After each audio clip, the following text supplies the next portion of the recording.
And here's I will show you how to start call recording in iPhone 13 series.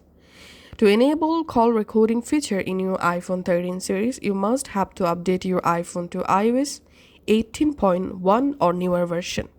So go to your iPhone settings app and tap on General, tap on Software Update, and from here you have to update your iPhone iOS version to 18.1 or newer.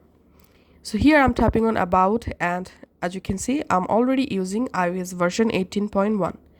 Now from your iPhone settings app, you have to scroll down and tap on Apps. In here, scroll down and find out the Phone app.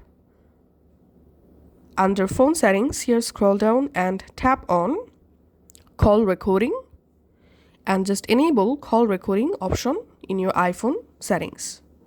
And now let's make a call. Let's receive this call, and here at the top left corner we can see the call recording icon. Just tap on that, and here we can see my call recording is started.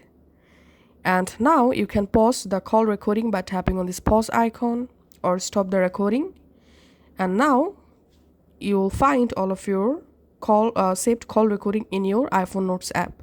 So open your Notes app, and in here just select these call recordings from folder section, and here you will find the call recording. Thanks for watching.